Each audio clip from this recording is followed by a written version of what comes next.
यहाँ पर मुसलमानों को कोई भी आजादी नहीं है। यहाँ के मदरसाओं को कुछ लोग आतंकवाद के अड्डे बताते हैं। आने वाली लड़ाई के लिए आप तैयार रहें, बातों में ना आए। वो लोग इस देश को कहना चाहते हैं कि संविधान बदलेंगे। अरे एक बार बदल के तो दिखा दो, एक बार इसको हिंदू राष्ट्र बना के दिखा दो, फिर हम आपको बताएंगे कि तुम्हारी क्या औकात है। कि ये मदरसा आतंकवाद के अड्डे नहीं है, ये मदरसा वो है जहां से अबुल कलाम जैसे व्यक्ति निकले जिन्होंने मिसाइल मैन के नाम से जाना गया।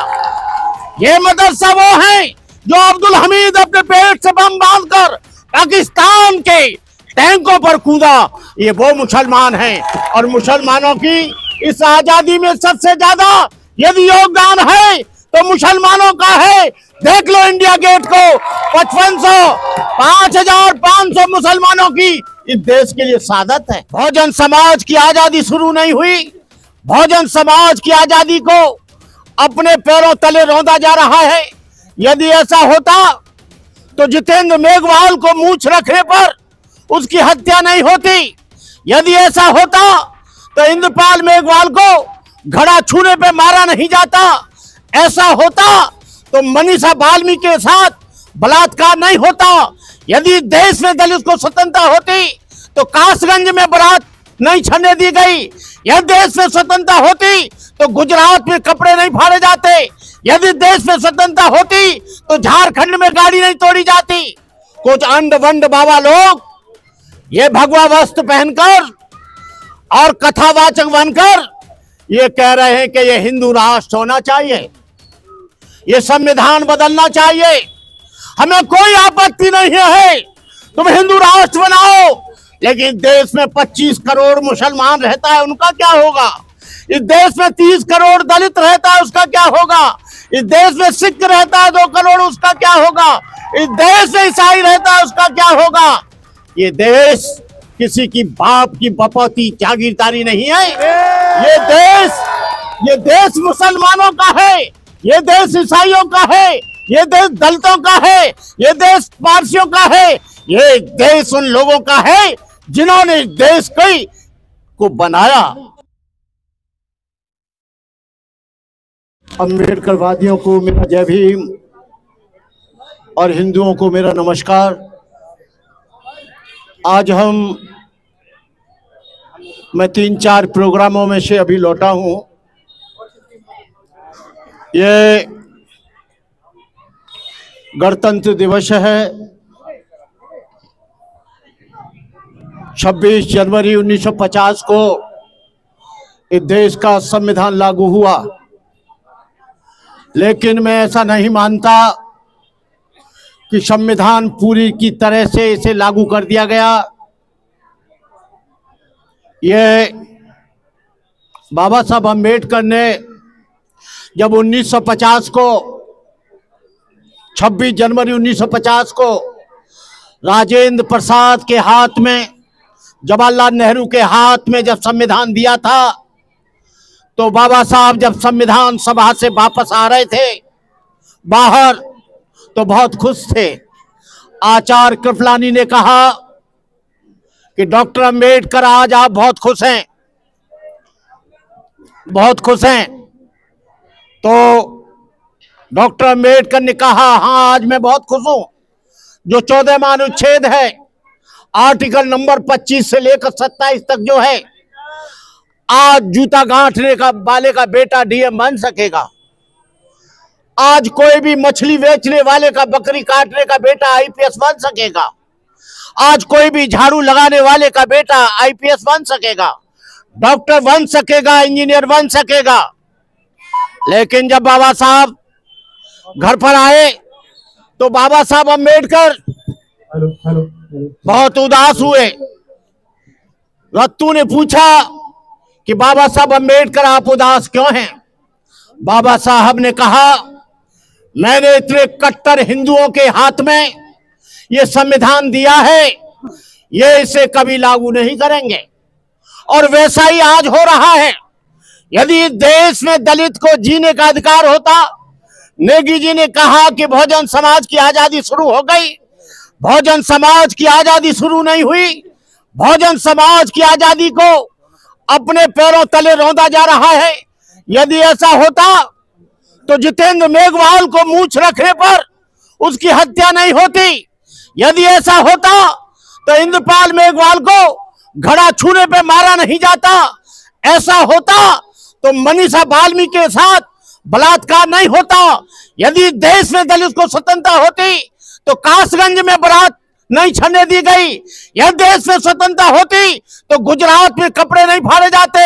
यदि देश में स्वतंत्रता होती तो झारखंड में गाड़ी नहीं तोड़ी जाती। यहां पर मुसलमानों को कोई भी आजादी नहीं है।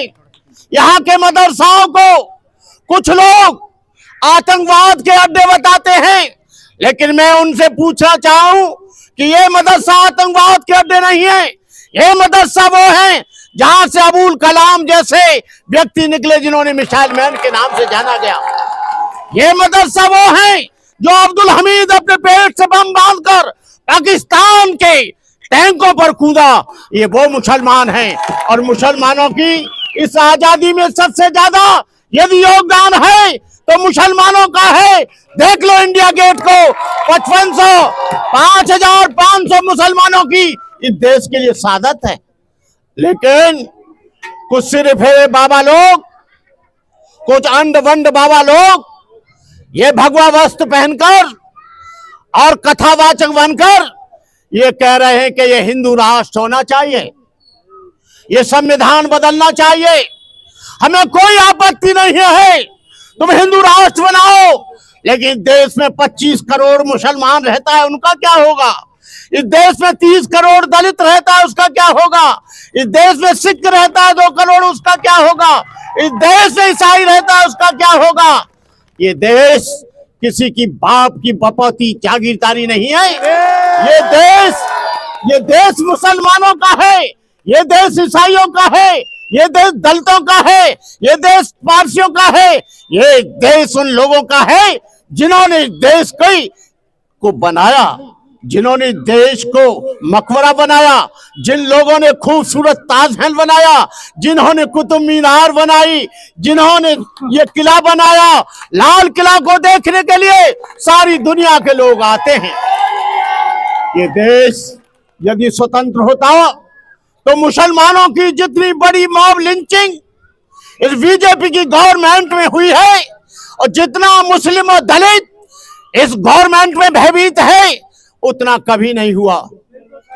मेरा कहने का मतलब यह है, ये सरकारी संस्थानों पर झंडा लगाया जा रहा है। सरकारी संस्थान किसी एक धर्म के नहीं होते, किसी एक मजहब के नहीं होते। सरकारी संस्थान मुसलमान का बच्चा भी उसमें पढ़ता है। मैं कल यूनिवर्सिटी पर जाकर देखा तो उसमें मैंने देखा कि वो पूरा का पूरा भगवा रंगा हुआ है। ये देश के लोग ये बेलगाम हो गए हैं, इन पर कोई नियंत्रण नहीं रहा है। आपको बताएं 31 अक्टूबर 1984 को केवल 2 लोगों ने केवल इंदिरा गांधी को मारा, लेकिन सारे सिक्कों की पगड़ी उतारकर उनके जूड़े में आग लगाई गई, उनके बालों में आग लगाई गई, सड़क पर मारा गया, गाड़ियों में आग लगा दी। मैं पूछना चाहता हूं, नाथूराम गौडसे ने गांधी जी को मारा, कितने ब्राह्मणों के घरों में आग लगी, कितने ब्राह्मणों को जलाया। अब देश बदल रहा है। मैं ज्यादा न बोलते हुए आप लोगों से कहूंगा कि आने वाली लड़ाई के लिए आप तैयार रहें, बातों में ना आए। आपका कल्याण इस पार्क के उद्घाटन से नहीं होगा, 50 करोड़ रुपए देने से नहीं होगा। आपका कल्याण होगा जब आपको रोजगार मिलेगा, जब आपके बच्चों को शिक्षा मिलेगी, जब आपको धन मिलेगा, जब आपको मकान मिलेगा। ये क्या करते हैं, छोटा सा एक उद्घाटन करा देते हैं, लोग इमोशनल हो जाते हैं। तुम मुसलमानों के रोजगार को रोक रहे हो, उनका मीट काटना बेच रहे हो, उनके तमाम चीजों पर प्रतिबंध लगा रहे हो, उनको ऊपर आप लोग उनको ऐसा कर रहे हैं। दलितों की शिक्षा को खत्म किया जा रहा है। पहले गवर्नमेंट पैसा देती थी दलितों के लिए, उनके बच्चों का एडमिशन कराने के लिए। आपको बताऊं, ये सपा गवर्नमेंट में ये कौन सी है, आम पार्टी 4.25 लाख लोगों के बच्चों के एग्जाम देने से रह गए। वो फोटो लगाकर सोचते हैं कि बाबा साहब का मिशन पूरा हो जाएगा, बाबा साहब का मिशन शिक्षा से पूरा होगा, बाबा साहब का मिशन रोजगार से पूरा होगा। बाबा साहब पर फूल चढ़ाने से, बाबा साहब पर फूल चढ़ाने से बाबा साहब का मिशन नहीं पूरा होगा। बाबा साहब कहा करते थे, मैं मूर्ति पूजक नहीं, मैं तोड़ने के ऊपर विश्वास रखता हूं। लेकिन आज के लोगों ने बाबा साहब की विचारधारा से कटते गए। मूर्ति पर माला, विचारों पर ताला, ये चल रहा है। ये कब तक चलेगा मैं नहीं जानता। मैं मुस्लिम भाइयों से, सिख भाइयों से, दलित भाइयों से अपील करना चाहूंगा कि आप 2024 के लिए तैयार रहें। यदि आप लोग हिंदू राष्ट्र हो गया तो आप मस्जिद में अजान नहीं कर पाएंगे, गुरुद्वारे में पूजा नहीं कर पाएंगे, बुद्ध विहार में प्रार्थना नहीं कर पाएंगे।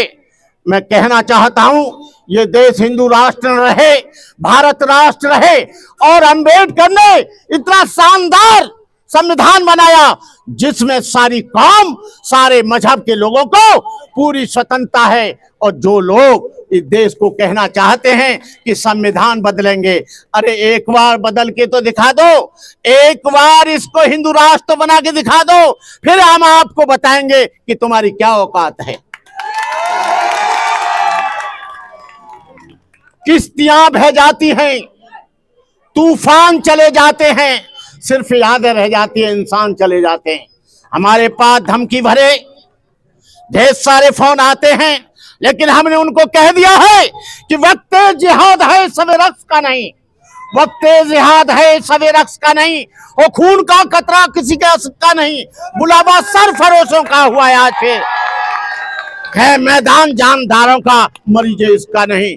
आप लोग, हम लोग, अब हमारी आजादी की लड़ाई शुरू होगी। ये लोग आप लोगों को गुमराह करना चाहते हैं। आपको बता दूं कि डॉक्टर अंबेडकर को जो पहुंचाया संविधान सभा में, वो मुसलमानों का योगदान है। यदि वेस्ट बंगाल से बाबा साहब चुनकर नहीं आते, इनका इरादा था, इन्होंने कह दिया था कि डॉक्टर अंबेडकर संविधान सभा में तुम्हारे लिए दरवाजे ही नहीं, तुम्हारे लिए खिड़कियां बंद हैं।